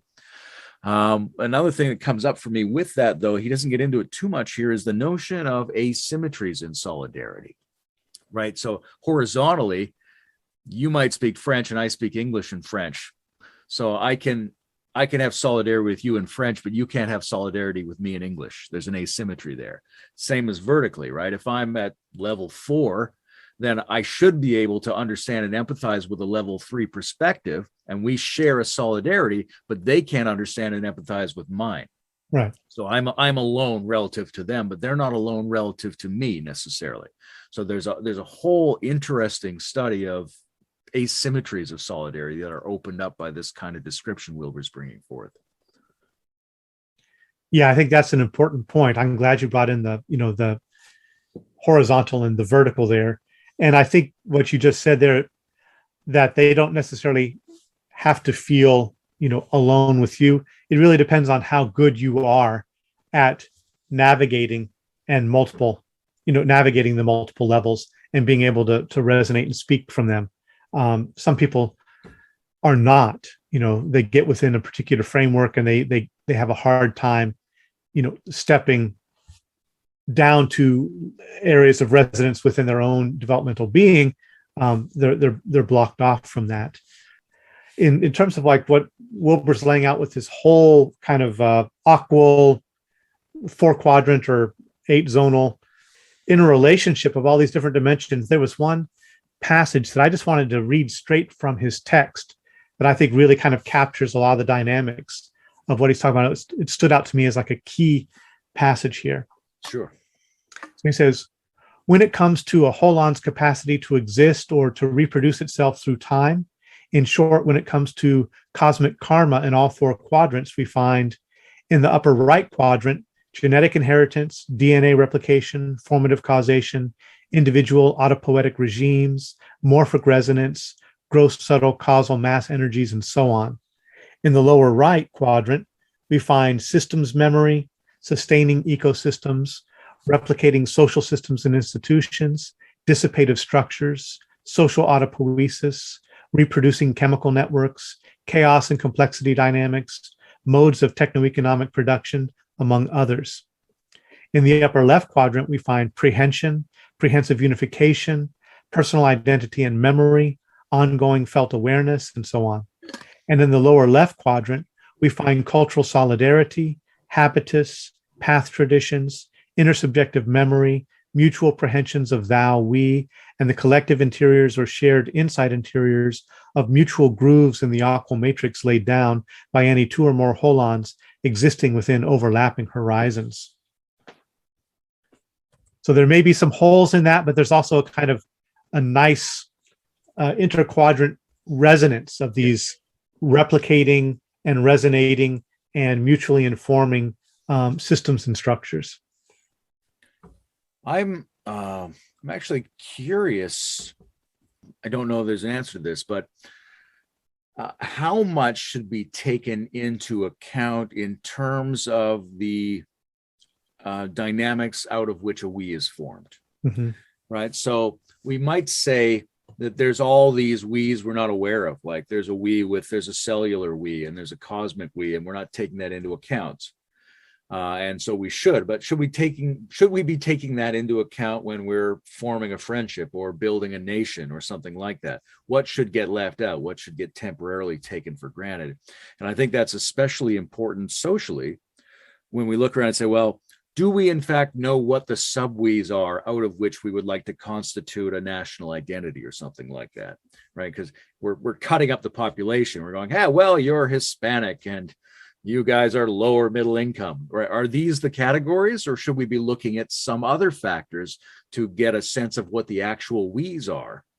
So Right. One argument would be we need a much better critique of and argument for the types of we's out of which a greater we is going to emerge.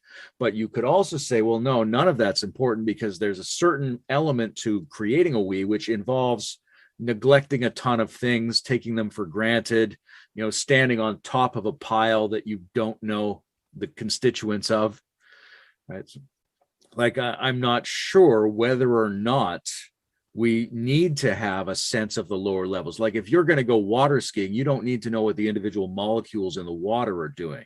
You only need to look at certain surface phenomenon. Right. So in building a higher we, how much is it important to take more accurately into account the lower we's out of which it's being constituted, and how much can be completely ignored, and you can just look at your local surface phenomenon as a legitimate way to instantiate a higher we? I think it's a good question. And I think really, obviously, I think there are certain levels that for all intents and purposes can just be left out of, our reflections. It might be something that you can metaphysically theorize about, but they don't practically need to be made manifest in the work that you're doing with another person or the friendships you're forming or the teams you're building or whatever. But I think there's kind of collectively a sense that we need to get better and more conscious about we making, that there are ways that, maybe there's a traditional wisdom that we have, that we should, honor and pay attention to how we's form. But at the same time, there are, you could say, maybe areas of incompleteness or unconsciousness or even pathology in the ways that some we's form that we need to get better at perceiving and working with. And so I'm thinking about, all of David Bohm's work around learning how to arrive at shared meaning.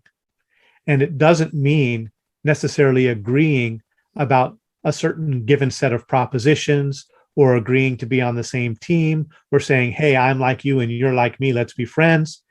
It's about really going through a process of attuned internal, external reflection and inquiry until there is laid out the proper conditions for the emergence of a shared meaning.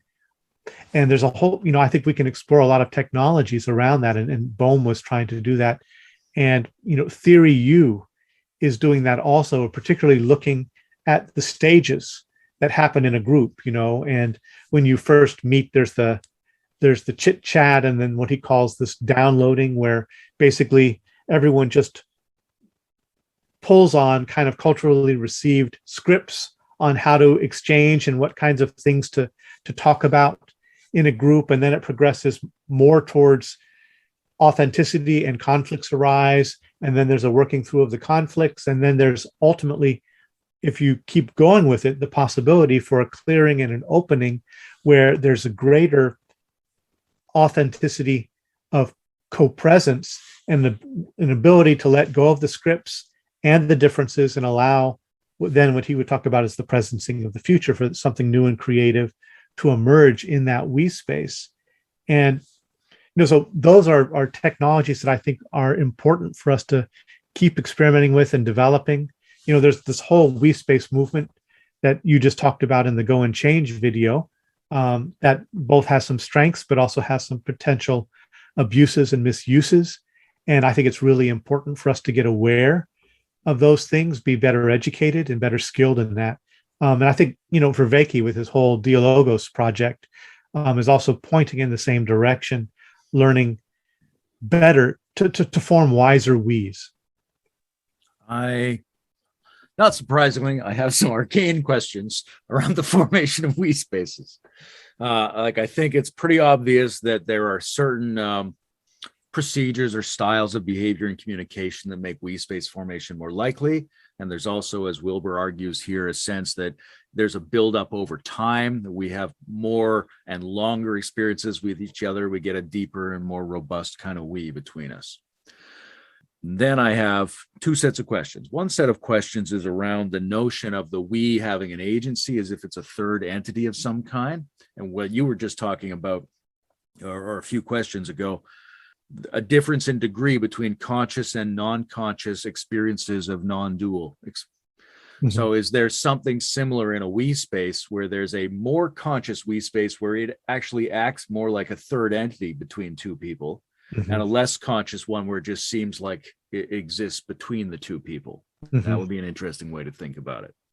On the other side, coming off that conversation I had around the Go and Change cult, there's a question about whether a regressive or degenerate we space is one in which people aren't being treated as part of a we. They're actually being sidelined into an it status. They're being shifted in their quadrant, or whether it's actually just going to a lower form of authentic we-ness, but it's lower rather than higher.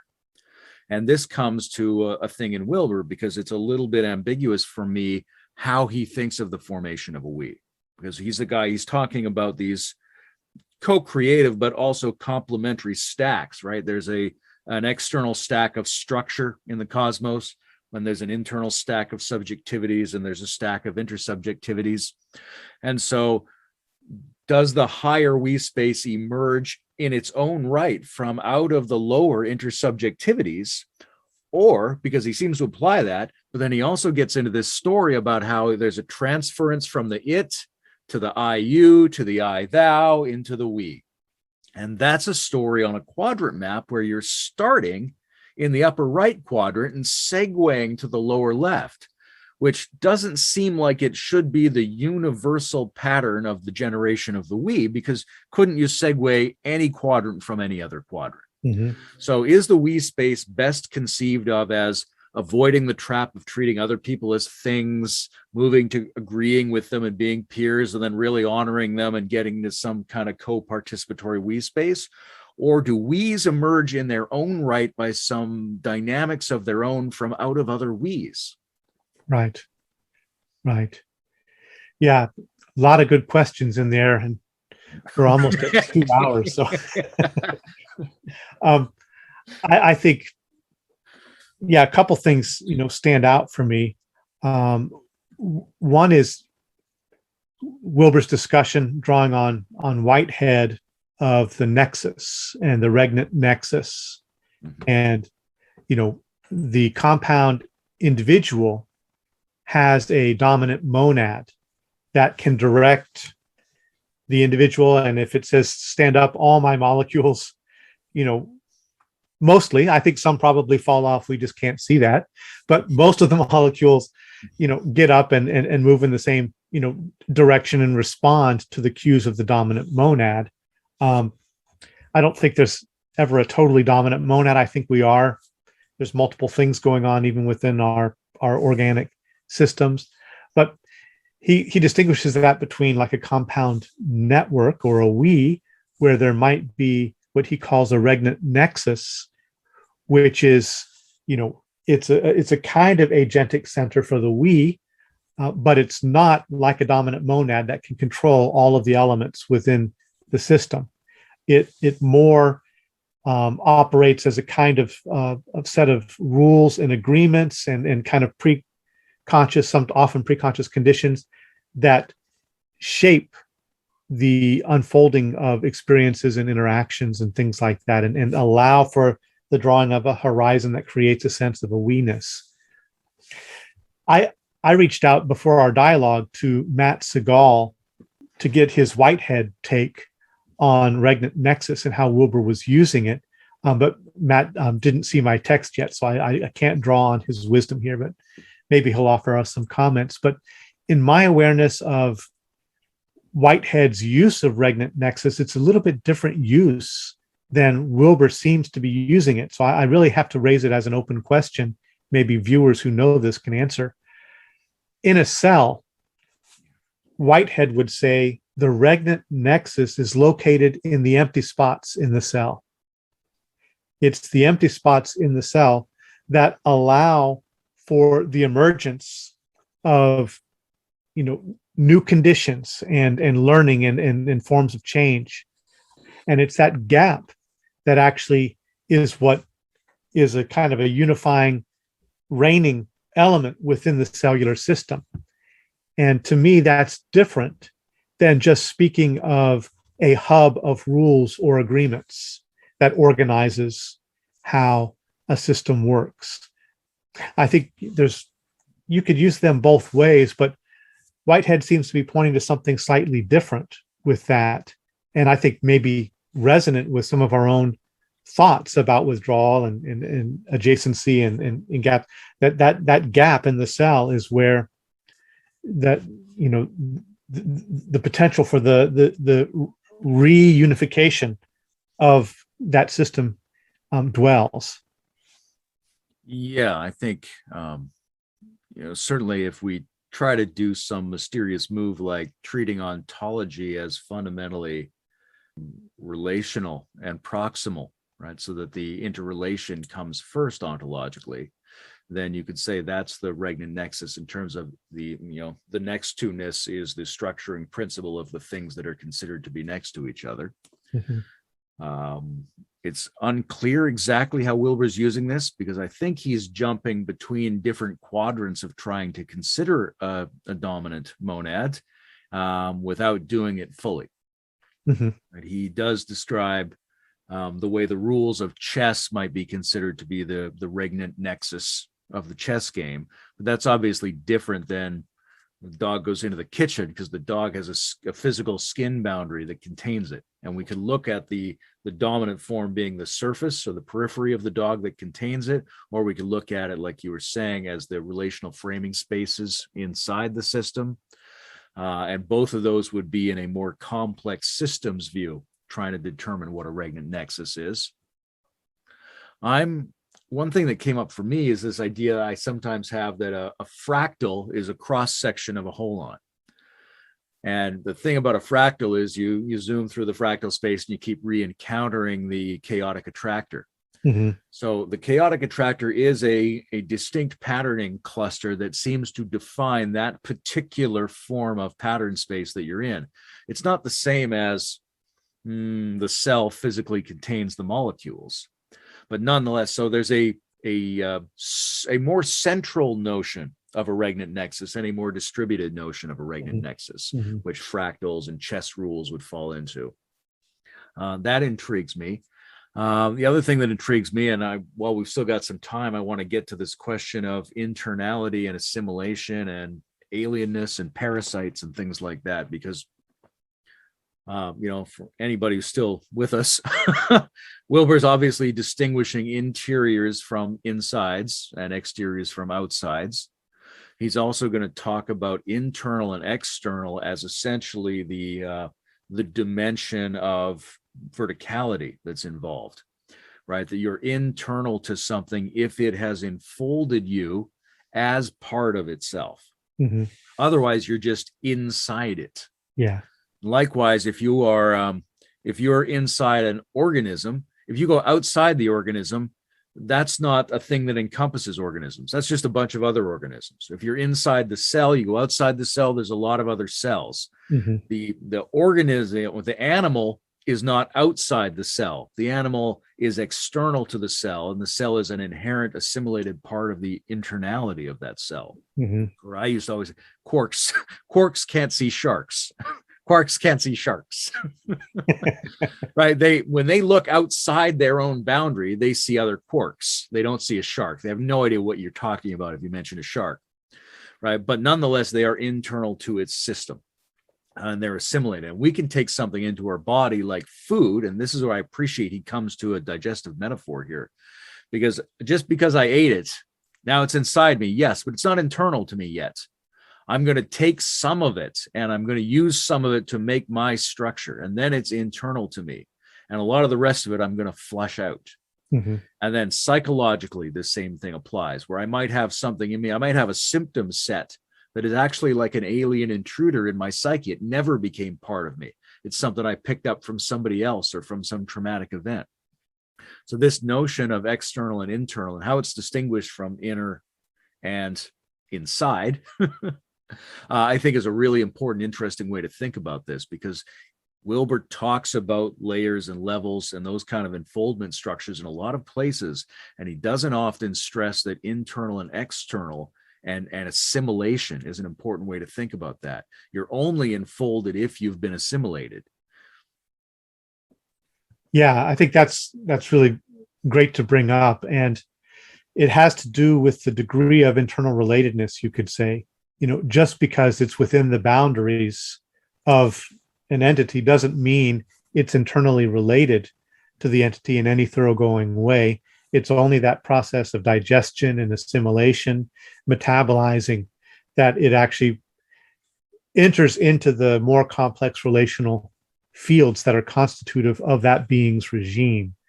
And so I think, that there's all kinds of ways to look at that. And there's boundary condition entities too, where there are certain parasites that can attach to you and they become partially related to you to the degree that they can interface with you and actually cause you to do things. And yet they don't serve the overall, goals of the system. They appropriate that system for other ends, right? And so there's a lot of ways to look at that, both biologically, but also ideologically and other ways. I think it's Michel Serres.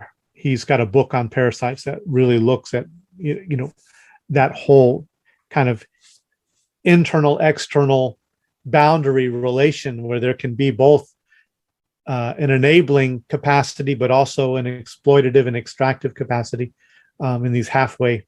Maybe even Boscar's notion of demi-reality might function in that way to some degree. So I think that's interesting to look at. And just, for our out there crew that also happens to be listening to us, the disembodied spirits that are often, the core audience for your talks. I wanted to bring in, just for fun, really, but I think there are different ways that it could resonate in terms of, psychology and other things. Castaneda's notion that not all entities in our dreams are internal to us. That when we're having a dream, sometimes there are elements within the dream that actually are not part of our self system, but are interlopers, and that are points of disjunction and, and you could even say, parasitic participation within the dream space that then a warrior needs to find those things and weed those things out in a sense, or confront them in some way. Another thing comes up for me here, and obviously we must be near the end. We can't possibly randomly dig around this text and cover everything. Yeah. But there's when we were talking about autopoiesis, we're talking about the kind of agency or quasi-intentionality of the actions, both in receiving and altering environments. And there's something like that in we spaces as well, also in terms of layers of we spaces, right? In terms of creating a we where it can perhaps become internal to a bigger we, right? So there's these questions of what do we include in the we space, right? And people run into these conundrums all the time, right? Like I secretly have an affair. Now, do I tell you or not? Right? Is it now a non-internalized feature of the we space that's inhibiting the depth of the we? Or is it something that would destabilize the we? And at this point, I should wisely not mention it, even though it might come up later, right? So, and then who knows what's going on with you at the same time. Right. So there's a mutual autopoiesis in terms of choice making, negotiation between options. It's not just that everything that comes in has to be assimilated and internalized and made part of the bigger structure.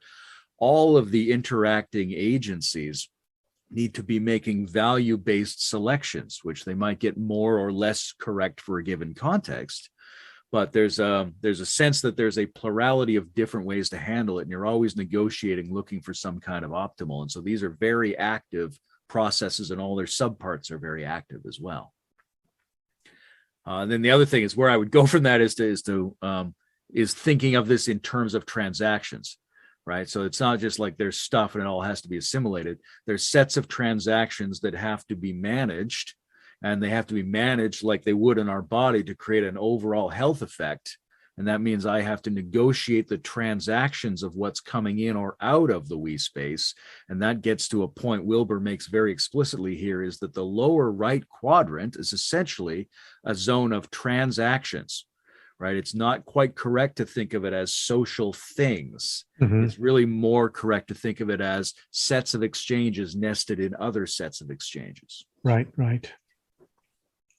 Yeah, I like that. And it puts me in mind of, Latour's frequent reminder that one's, in terms of like a we or, an organism, it can never be taken for granted as just given. It's always representative of a measure of work that is done to allow for that unification and the maintenance of those boundaries and the recreation of the elements that constitute that system. So there's always this negotiation going on. There's always work that needs to be done to maintain and to take care of the ongoing existence of that thing, whether it's an organism or a we or a nation or anything else, that it can't just be taken as given and inherited. There's always this need to invest in reenactment. And that's also, the arena, that allows for change and growth.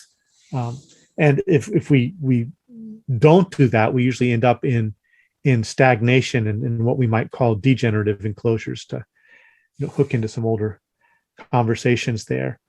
Yeah, I think there's so many places we could go. We're probably at a good point to wrap this one, and maybe we can bring up some other stray elements in Excerpt D, because it's really kind of still, it's just doing the other side. It's going to look at, the importance of post-structuralism. So we've been looking at the insides, and now it's going to be looking at the outsides, but there's still basically an exploration of this inside-outside boundary. So yeah, I think that's, where I would like to look next. Yeah, for sure. I hope we can keep a lot of the open questions here going into the next section, which I'm sure is what he's doing as he writes these things.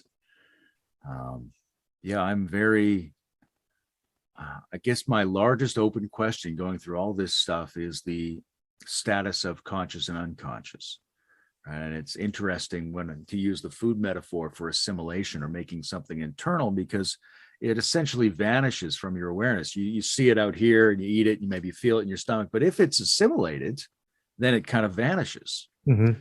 Right. So in terms of thinking about growing to new layers, which are currently external to us, are those layers at which consciousness is gained? That's how it seems. We describe it that way. But are those also layers at which our awareness of things vanishes because we can now count on it to be part of the integrated structure? Right.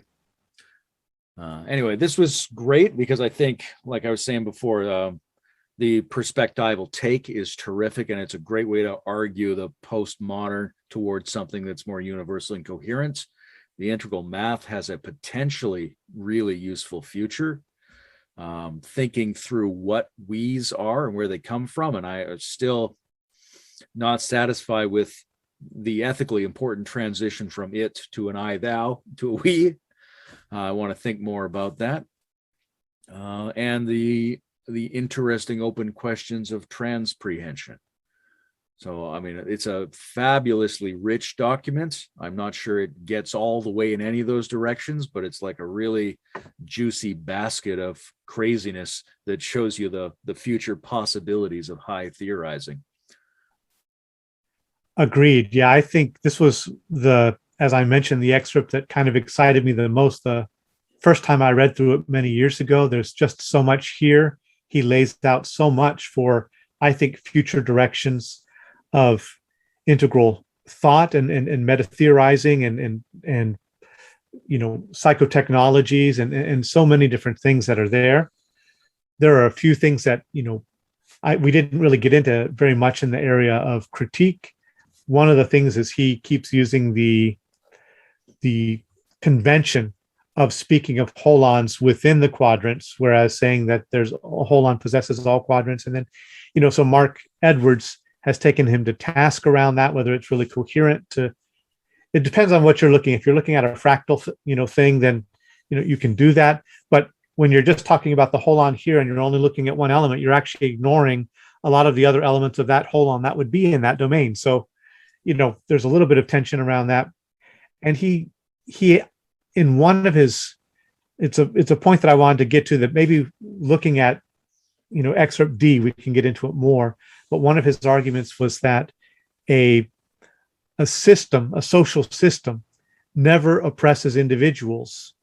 It only oppresses intersections. It only oppresses, areas where there's kind of overlaps or nexus points within the system, but not individuals. And I think that's, I think there's a theoretical, truth that we could take from that, but I think it's politically, it's not how it feels, certainly. Exactly. To people. And right. Whether it's a smarter way to talk about it or not is worth delving into. The thing about holons, he says it early on in this text that, look, there aren't holons in the quadrants.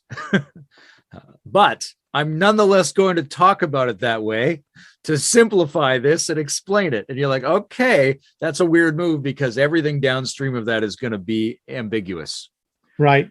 It doesn't seem like it seems like it's more habitual than simplifying. So yeah, and that's a general problem with Wilber, but to distinguish the ways he likes to talk about it from what he's trying to say. It's the same with everybody. I think a lot of people have responses to the ways he likes to talk, which misleads them away from what he's actually trying to describe. Right. As with all of us. Exactly. Yeah.